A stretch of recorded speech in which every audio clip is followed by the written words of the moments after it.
नमस्कार साथियों, स्वागत है आपका हमारे YouTube चैनल एएस अकेडमी में। साथियों, सोशल मीडिया पर और मेरे पूरे YouTube चैनल पर इस टाइम यदि सबसे ज़्यादा पूछा जाने वाला कोई प्रश्न है तो वो है वर्ग 2 की चयन परीक्षा की तैयारी कैसे करें, एनसीईआरटी पढ़ें या ना पढ़ें।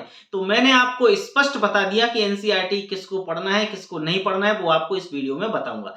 साथियों, आपको एनसीईआरटी की बुक ये देखिएगा, ये एनसीईआरटी की बुक है, ये मेरे पास एनसीईआरटी की बुक है, ये मेरे पास एनसीईआरटी की बुक है। ऐसी बहुत सारी एनसीईआरटी की बुक हैं, लेकिन एनसीईआरटी पढ़ना है नहीं पढ़ना है ये डिपेंड करता है सेल्फ के ऊपर, आपके ऊपर। वो कैसे करता है मैं आपको बता दूं। एनसीईआरटी पढ़ना उनको जरूरत है जिनके बेसिक कॉन्सेप्ट क्लियर नहीं है। एनसीईआरटी पढ़ना उनको जरूरत नहीं है जिनके बेसिक कॉन्सेप्ट क्लियर है।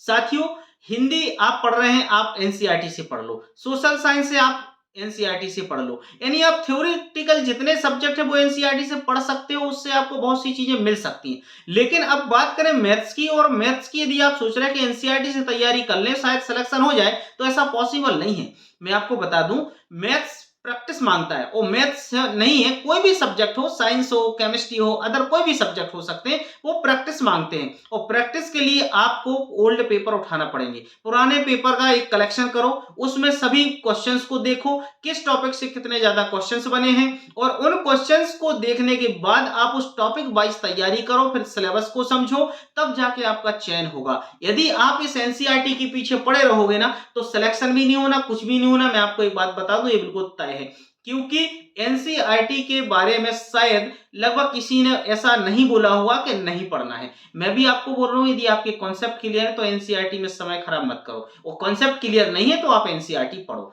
तो साथियों, आपको यदि सिलेक्शन चाहिए है तो आपको मेहनत अभी से करना पड़ेगी, तैयारी आपको अभी से करना पड़ेगी। कम पढ़ो लेकिन पढ़ो, प्रैक्टिस में लाओ, और प्रैक्टिस करोगे तो आपको आगे इसका फायदा होगा। यदि आप प्रैक्टिस नहीं कर रहे और आप सोच रहे हैं कि 2-3 महीने में कवर कर लेंगे, सब कुछ हो जाएगा, तो पॉसिबल नहीं है।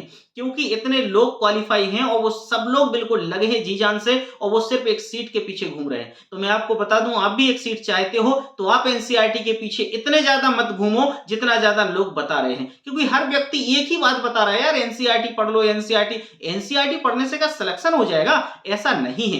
एनसीईआरटी के साथ साथ आपको एक अच्छे कंटेंट की भी जरूरत है, अच्छे मटेरियल की भी जरूरत है, अच्छे क्वेश्चंस की भी जरूरत है, गाइडेंस की भी जरूरत है, कि आप जिससे तैयारी बेहतरीन कर पाओगे। जब बेहतरीन तैयारी कर पाओगे तो आप वहां पर परीक्षा में अपना टाइम मैनेजमेंट कर पाओगे। टाइम मैनेजमेंट कर पाओगे तो ज्यादा क्वेश्चंस अटेम्प्ट कर पाओगे। ज्यादा क्वेश्चन अटेम्प्ट कर पाओगे तो आपके ज्यादा मार्क्स आएंगे। जब ज्यादा मार्क्स आएंगे तो आपका सिलेक्शन होना तय है। तो साथियों, ये बात आप बिल्कुल कम शब्दों में समझ गए होंगे कि एनसीईआरटी पढ़ना उनको जरूरत है जिनके बेसिक कॉन्सेप्ट क्लियर नहीं है, और जिनके बेसिक कॉन्सेप्ट क्लियर है उनको एनसीईआरटी पढ़ने की जरूरत नहीं है। आप आगे की प्लानिंग कर लो और बिल्कुल निकल जाओ एक ही बार में दोस्त। वर्ग 2 हो चाहे वर्ग 1 हो, फुल एंजॉय करो और तैयारी करो, ठीक है। इसके बाद आपके मन में एनसीईआरटी से रिलेटेड कोई भी डाउट हो तो आप मुझे बिल्कुल कमेंट कर देना। मैं पूरी कोशिश करूंगा कि आपके प्रश्नों के जवाब दूं। और मिलते हैं हम नेक्स्ट वीडियो नेक्स्ट टॉपिक के साथ। जब तक के लिए नमस्कार। अब हम तैयारी धीरे धीरे शुरू कर रहे हैं और कराएंगे, और बहुत जल्दी मिलेंगे हम आपके साथ में नेक्स्ट वीडियो के साथ। Good night.